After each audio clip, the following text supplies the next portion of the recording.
പറഞ്ഞ കാര്യമൊക്കെ ശരി തന്നെയാണ്. പക്ഷേ നീ അതൊന്ന് സംസാരിച്ചിട്ട് വേണം കാര്യങ്ങൾ ഡീൽ ചെയ്യാൻ. അതത്രേ ഉള്ളൂ. പിന്നെ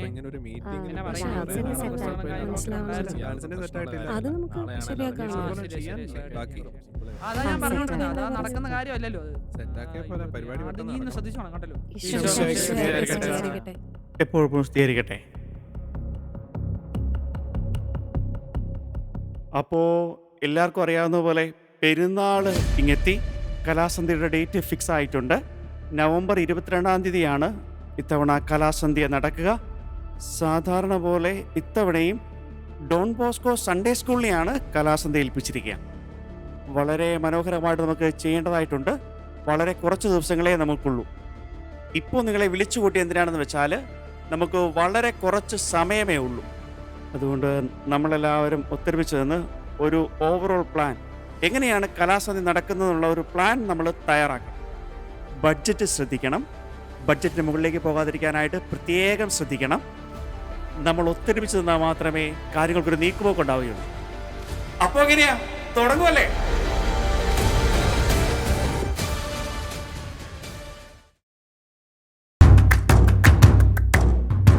കലയുടെ കലവറയായ ചെത്തിപ്പുഴയുടെ മണ്ണിൽ ഇന്നിതാ മറ്റൊരു കലാസന്ധ്യ കൂടി.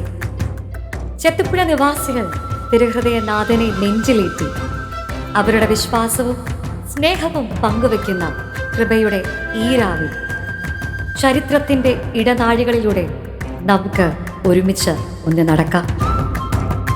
വർഷം 2012. ചങ്ങനാശ്ശേരി ശാലോം കൊറോണ കലോത്സവത്തിൽ ഡോൺ ബോസ്കോ സൺഡേ സ്കൂളിലെ കുട്ടികൾ നിറഞ്ഞാടിയപ്പോൾ ചരിത്രത്തിലെ തന്നെ ഏറ്റവും വലിയ ലീഡോടെ ഓവറോൾ നമ്മൾ സ്വന്തമാക്കി. കുട്ടികളുടെ കലാവാസനകളെ ഇടവക സമൂഹം മുഴുവനും കാണുന്നതിന് ഒരു വേദി ഒരുക്കാമെന്ന അന്നത്തെ വികാരി ഫാദർ ആന്റണി ഇളന്തോട്ടം അച്ഛനും Sunday school director father Ruby Vadani, അന്നത്തെ Sunday school head master Joseph സാംസാറും ചേർന്ന് തീരുമാനിച്ചപ്പോൾ കലാസന്ധ്യ എന്ന ആശയത്തിന് രൂപവും ഭാവവും ആദ്യമായി ലഭിച്ചു. ആദ്യ വർഷം ക്രിസ്തുജ്യോതി ഗ്രൗണ്ടിലും പിന്നീട് ക്രിസ്തുജ്യോതി ഇൻഡോർ സ്റ്റേഡിയത്തിലുമൊക്കെയായി പിച്ചവെച്ച കലയുടെ ഈ കാർണിവൽ ചെത്തിപ്പുഴ കുന്നിന്റെ അഭിമാനവും ആസ്വാദനവും ആരവവുമായി മാറിക്കഴിഞ്ഞു. കാലത്തിനൊപ്പം ക്രിയാത്മകമായ കലയുടെ അവതരണം ചെത്തിപ്പുഴയുടെ കലാസന്ധ്യയെ വേറിട്ട് നിർത്തി. 13 വർഷങ്ങളായി തുടരുന്ന ഈ കലാവിസ്മയത്തിന് ഇന്നിവിടെ വീണ്ടും തിരശ്ശീല ഉയരുകയാണ്.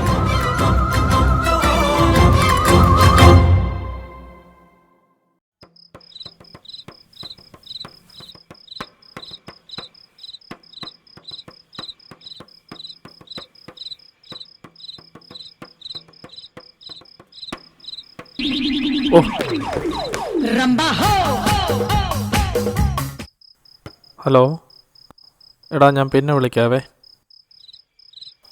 ഓ, ഇങ്ങനെ ഇരുന്നോ. നവംബർ 22 പരിപാടി. ഇതുവരെ ഒന്നും ആയിട്ടില്ല.